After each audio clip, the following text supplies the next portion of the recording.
오늘도 또 이 한 주간에도 건강하시고 말씀으로 지혜롭게 승리하시기를 축복합니다.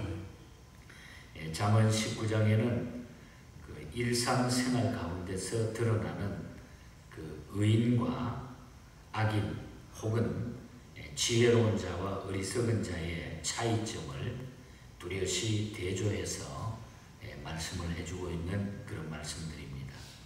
또한 마지막 부분에는 중요한 것은 여기서는 징계의 중요성을 강조하고 있는 것을 보게 됩니다. 사람은 하나님의 형상을 따라 지음받은 존재입니다. 그래서 태어날 때부터 영혼이 있습니다. 그런데 대부분의 사람들은 자기의 영혼을 지키는 데 등한시하고 살아가게 되는 것을 보게 됩니다. 사실 육신보다 영혼이 훨씬 더 중요한데도 불구하고 영혼을 등한시하고 살아간다는 것입니다. 그러나 우리 그리스도인들은 어떤 어려운 상황에 처해질지라도 자기 영혼을 우리가 지켜야 된다는 겁니다. 자신의 영혼을 지키려면 반드시 말씀을 따라 살아야 된다는 것이 오늘 본 성경의 중요한 메시지입니다. 자기의 영혼을 지키기 위해서는 우리가 어떻게 해야 되나? 그래서 오늘 아침에는 우리의 영혼을 지키는 것이 어떠한 삶인가? 자기 영혼을 지키는 자는 어떤 자인가? 어떻게 사는 자인가? 그래서 우리는 이 말씀에 우리 자신 스스로를 비추어서 오늘 본장의 말씀을 잠시 묵상하도록 합니다. 먼저 1절부터 6절 사이를 보면은 진실하고 너그럽게 생활해야 된다는 겁니다. 진실하고 너그러워라. 현대인들 중에 어떤 이들은 정직하고 성실하게 오늘 시대를 살면 세상에서 온전히 살아갈 수가 없다. 어렵다. 정직하게 사는 것이 오늘 세상이 어렵다. 손가락질 받는다. 뭐 이렇게 말하는 사람도 있습니다. 그래서 적당히 거짓말을 섞어가면서 적당히 타협하며 사는 것이 좋다. 또 그런 자들이 대부분이 많아지고 있는 것입니다. 그러나 하나님께서는 성실하게 사는 것이 거짓되게 사는 것보다 훨씬 더 낫다고 오늘 본문 말씀이 시작합니다. 1절에 보면 가난하여도 성실하게 행하는 자는 입술이 패역하고 미련한 자보다 나으니라. 성실하게 살지 못하면서 하나님의 일만 무조건 열심히 한다고 하나님께서 기뻐하시지 않는다는 것입니다. 우리는 성실하게 진실하게 살아야 된다. 그래서 2절에 보면 지식이 없는 소원은 선하지 못하고 발이 급한 사람은 잘못 가느니라. 우리가 하나님 앞에 성실하게 살지 못하면서 하나님의 일만 무조건 열심히 한다고 해가지고 그것을 하나님이 기뻐하시지 않는다. 지혜롭게 지식을 가지고 발이 급한 사람은 잘못 간다는 것이죠. 호세아서에도 그런 이야기가 나옵니다. 하나님께서는 하나님의 말씀을 성실히 배워서 그 말씀을 따라서 사는 자를 기뻐하신다는 것입니다. 그래서 3절에 보면은 그러면서 자신의 행한 일이 잘 안 되면 하나님을 원망한다 그랬어요. 사람들은 자기가 믿음 생활 잘하는데 자신의 일이 자기가 행한 일이 잘 안 되면 하나님을 원망한다. 하나님이 뭘 마치 잘못된 것처럼 원망한다는 거죠. 그리고 4절에도 보면은 재물로 사귄 많은 친구들은 자신이 어려워지게 되면 다 떠나가 버린다 그랬어요. 재물은 많은 친구를 더하게 하지만은 가난한 즉 친구가 끊어진다. 또 5절에 보면 말을 할 때도 사실대로 말하지 않고 거짓말을 하게 된다.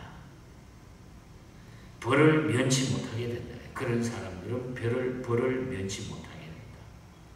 그는 베풀 줄도 모르며 이기적인 자가 돼가지고 사람들이 가까이 하지 않는다. 주변에 사람들이 자꾸 떠나버리고 가까이 하는 사람이 없어진다. 6절에 보면 그러나 하나님께서는 우리가 너그러운 자가 되어서 많은 사람들이 가까이 하는 자가 되기를 원하신다는 것입니다. 우리는 우리와 관계를 맺은 자들의 재물에 오늘 관계를 맺은 자는 세상 사람들은 재물과 물질에 관심이 많지만 하나님께서는 우리의 삶 자체에 관심을 두고 계신다는 거죠. 우리의 삶 자체. 하나님께서는 그래서 받는 자보다 주는 자가 더 복되다 이렇게 말씀하고 계시는 겁니다. 그러므로 우리가 성실하고 너그럽게 생활하려고 하면은 하나님의 말씀을 잘 배워가지고 그 말씀을 따라 열심으로 살면 된다는 것입니다.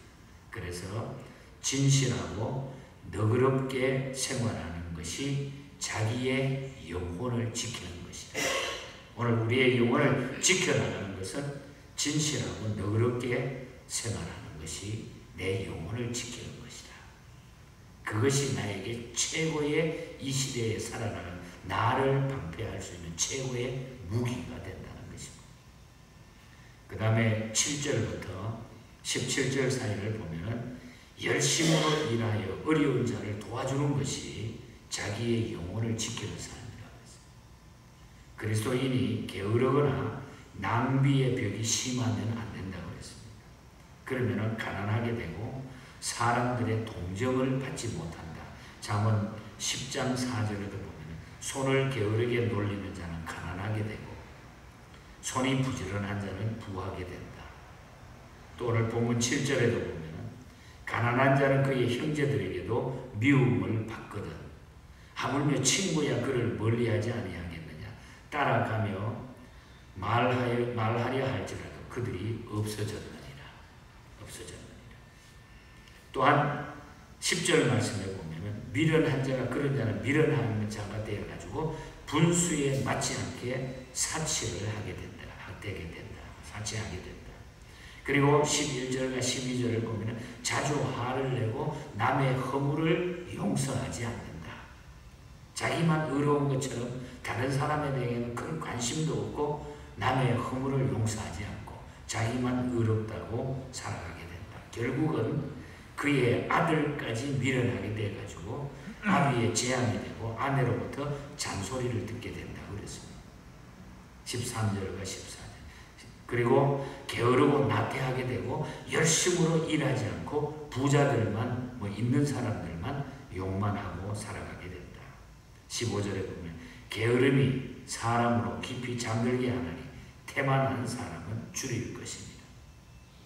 그러므로 그리스도인은 하나님의 말씀을 따라 가난을 물리치기 위해 가지고 열심히 우리가 일해야 된다는 거예요. 그리고 가난한 자를 우리가 도울 수 있어야 됩니다. 늘 도와주는 마음으로 살아야 돼요. 그래서 17절에 보면 가난한 자를 불쌍히 여기는 것은 여호와께 구워드리는 것이니 그의 선행을 그에게 갚아주시리라. 가난한 자를 불쌍히 여기는 것은 여호와 하나님 앞에 우리가 구워드리는 거라. 그 선행을 하나님께서는 우리에게 다 갚아주신다. 성경은 가난한 자를 도와주는 것이 하나님께 드리는 것, 하나님을 대접하는 것으로 간주하고 있습니다. 하나님을 대접하는 것으로.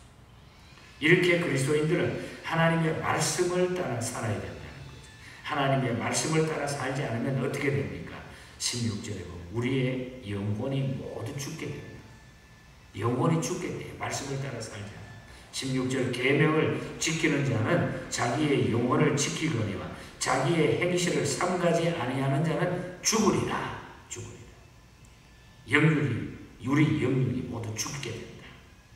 말씀을 따라 사는 것이 내 영혼을 지키는 것이다. 그래서 열심으로 일하며 말씀 따라 어려운 이웃을 위해. 그래서 우리가 예수 믿는 것, 그리스도인의 삶은 두 가지. 위로 하나님 사랑, 아래로는 이웃 사랑. 정말 하나님을 우리가 사랑하고 잘 믿는다고 하면 사람에 대한 관심을 가지고 살아야 돼. 옆에 있는 사람이 어떻게 되는지 사람과의 교제가 너무너무 중요하다는 거죠. 내 혼자만 독불장구로 살다가 보면 우리는 모든 것이 막히게 되고 고민스러워진다는 거죠.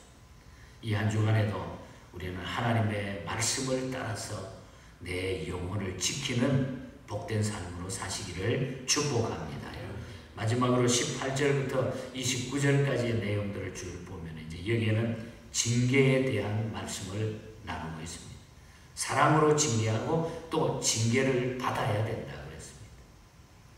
부모에게는 자식은 소망입니다. 그렇지 않겠습니까? 그러므로 자식이 바로 되기 원한다고 하면은 우리가 징계하라는 것이죠. 잘못되었을 때.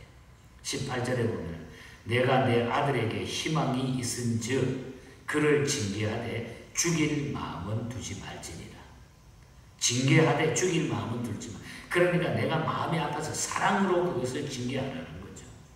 징계할 때는 감정에 치우치지 말고 하나님 앞에 무엇이 네가 잘못인지 분명하게 인식시키면서 사랑하는 마음으로 엄중하게 징계해야 된다. 이 말씀입니다. 또한 징계받는 자는 권고나 훈계를 잘 받아들여야 돼. 징계받는 자는 그대로. 그래서 20절에 보면 너는 권고를 들으며 훈계를 받으라. 그리하면 내가 필경 지혜롭게 되리라. 우리가 징계를 잘 받아들이면 내가 지혜로운 자가 된다는 거죠. 그걸 외면해버리면 내가 거기에서 다 끊어져 버리는 거예요. 관계가 다 끊어져 버려요. 그러나 내가 징계를 듣고 말씀을 붙들고 나의 잘못을 알 때에 필경은 내가 지혜롭게 되노니라. 그러면 징계할 때는 어떻게 해야 될까요? 징계하는 자는 하나님의 계획이 반드시 이루어짐을 믿도록 해야 돼.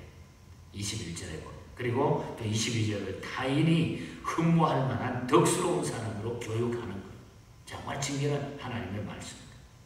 그리고 하나님을 경외하도록 믿음으로 심어야 됩니다.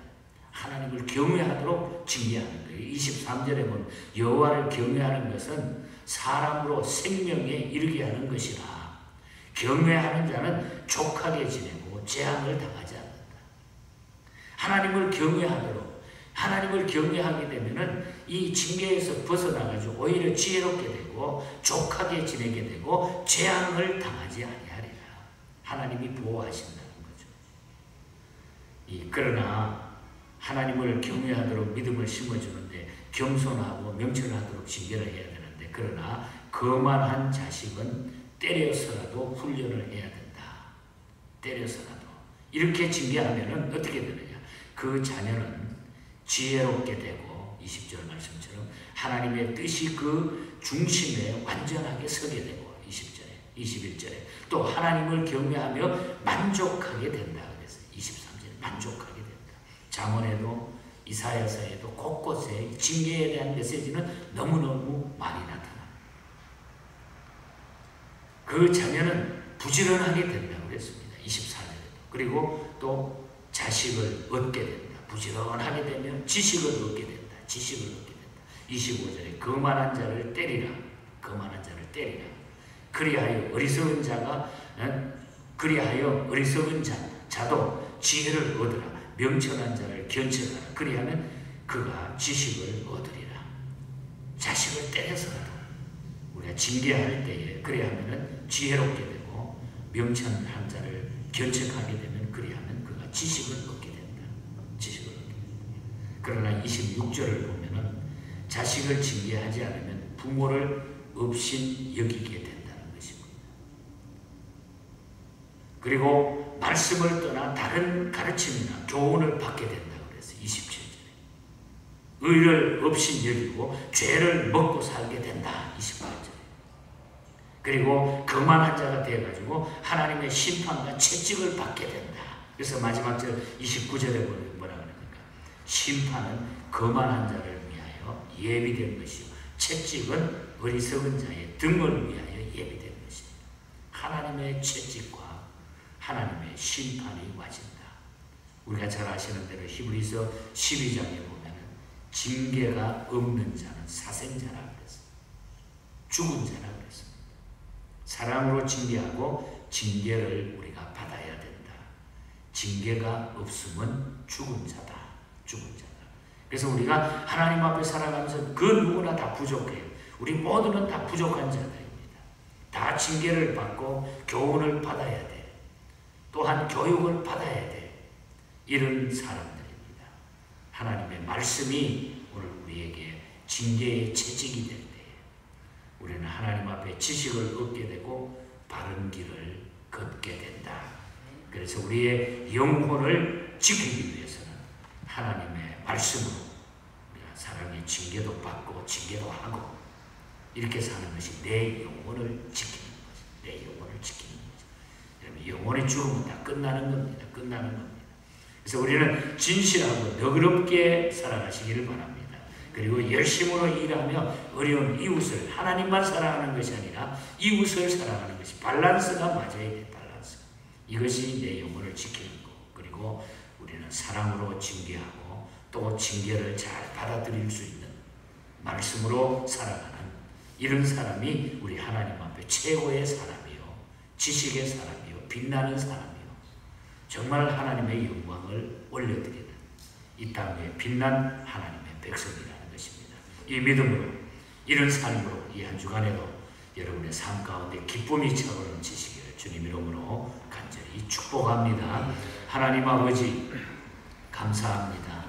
미련한 저희들을 늘 지혜의 말씀으로 깨닫게 해주시고 또한 근래에 들어 잠언을 통해서 우리에게 우리의 삶의 가이드라인을 늘 정해 주시는 것을 감사합니다. 하나님, 나태해졌던 우리의 모습이 다시 말씀으로 정신 차리고 바로 서서 하나님 앞에 올바로 살아가게 하시고 그동안 살아온 우리의 모든 잘못된 것, 혹 실수한 것 있으면 하나님 징계받을 건 징계받고 또 사랑할 건 사랑하고 나눌 수 있는 것은 나눌 수 있는 이런 믿음의 여유 있는 하나님의 백성으로 저희들이 서게 하여 주시옵소서. 우리의 마음속 깊이 주님의 말씀이 살아 역사할 수 있도록 인도하여 주시고 오늘 하루도 이 믿음으로 우리 모든 영혼의 가족들 축복하여 주시옵소서. 거룩하신 예수님 이름으로 기도하옵나이다. 아멘.